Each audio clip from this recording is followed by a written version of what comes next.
Chapter 19. And it came to pass, when King Hezekiah heard it, that he rent his clothes, and covered himself with sackcloth, and went into the house of the Lord. And he sent Eliakim, which was over the household, and Shebna the scribe, and the elders of the priests, covered with sackcloth, to Isaiah the prophet, the son of Amoz. And they said unto him, Thus saith Hezekiah, This day is a day of trouble, and of rebuke, and blasphemy. For the children are come to the birth, and there is not strength to bring forth. It may be the Lord thy God will hear all the words of Rabshakeh, whom the king of Assyria his master hath sent to reproach the living God, and will reprove the words which the Lord thy God hath heard. Wherefore lift up thy prayer for the remnant that are left. So the servants of King Hezekiah came to Isaiah, and Isaiah said unto them, Thus shall ye say to your master, Thus saith the Lord, Be not afraid of the words which thou hast heard, with which the servants of the king of Assyria have blasphemed me. Behold, I will send a blast upon him, and he shall hear a rumor, and shall return to his own land, and I will cause him to fall by the sword in his own land.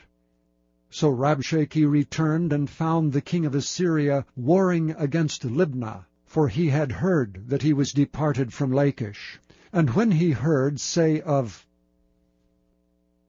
Tirhakah king of Ethiopia, Behold, he is come out to fight against thee, he sent messengers again unto Hezekiah, saying, Thus shall ye speak to Hezekiah king of Judah, saying, Let not thy God in whom thou trustest deceive thee, saying, Jerusalem shall not be delivered into the hand of the king of Assyria. Behold, thou hast heard what the kings of Assyria have done to all lands by destroying them utterly. And shalt thou be delivered? Have the gods of the nations delivered them which my fathers have destroyed? As Gozan, and Haran, and Rezeph, and the children of Eden, which were in Thalasar? Where is the king of Hamath, and the king of Arpad, and the king of the city of Sepharvaim, of Hena, and Ivah?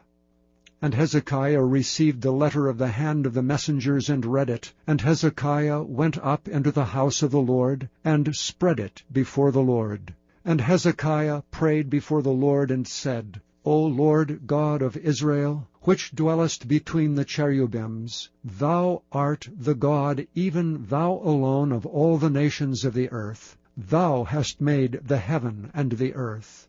Lord, bow down thine ear, and hear. Open, Lord, thine eyes, and see, and hear the words of Sennacherib, which hath sent him to reproach the living God. Of a truth, Lord, the kings of Assyria have destroyed the nations and their lands, and have cast their gods into the fire. For they were no gods, but the work of men's hands, wood and stone. Therefore they have destroyed them. Now therefore, O Lord our God, I beseech thee, save thou us out of his hand, that all the kingdoms of the earth may know that thou art the Lord God, even thou only. Then Isaiah the son of Amoz sent to Hezekiah, saying, Thus saith the Lord God of Israel, That which thou hast prayed to me against Sennacherib king of Assyria, I have heard. This is the word that the Lord hath spoken concerning him. The virgin, the daughter of Zion, hath despised thee, and laughed thee to scorn. The daughter of Jerusalem hath shaken her head at thee.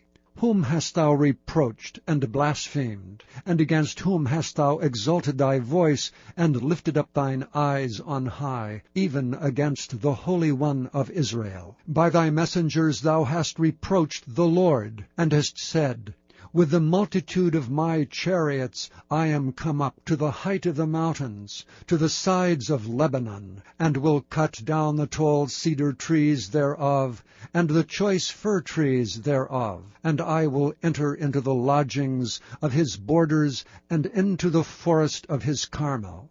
I have digged and drunk strange waters, and with the sole of my feet have I dried up all the rivers of besieged places. Hast thou not heard long ago how I have done it, and of ancient times that I have formed it? Now have I brought it to pass, that thou shouldest be to lay waste fenced cities into ruinous heaps.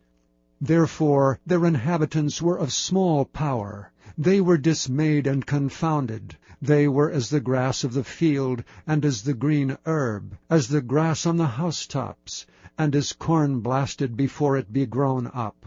But I know thy abode, and thy going out and thy coming in, and thy rage against me. Because thy rage against me, and thy tumult is come up into mine ears, therefore I will put my hook in thy nose, and my bridle in thy lips, and I will turn thee back by the way by which thou camest. And this shall be a sign unto thee, ye shall eat this year such things as grow of themselves, and in the 2nd year that which springeth up of the same, and in the 3rd year sow ye, and reap, and plant vineyards, and eat the fruits thereof. And the remnant that is escaped of the house of Judah shall yet again take root downward, and bear fruit upward. For out of Jerusalem shall go forth a remnant, and they that escape out of Mount Zion. The zeal of the Lord of hosts shall do this. Therefore thus saith the Lord concerning the king of Assyria, He shall not come into this city, nor shoot any arrow there, nor come back before it with shield, nor cast a bank against it. By the way that he came, by the same shall he return, and shall not come into this city, saith the Lord. For I will defend this city to save it, for mine own sake, and for my servant David's sake. And it came to pass that night that the angel of the Lord went out and smote in the camp of the Assyrians 185,000. And when they arose early in the morning, behold, they were all dead corpses. So Sennacherib king of Assyria departed, and went and returned, and dwelt at Nineveh. And it came to pass, as he was worshipping in the house of Nisroch his god, that Adramelech and Sharezer his sons smote him with the sword, and they escaped into the land of Armenia, and Esarhaddon his son reigned in his stead.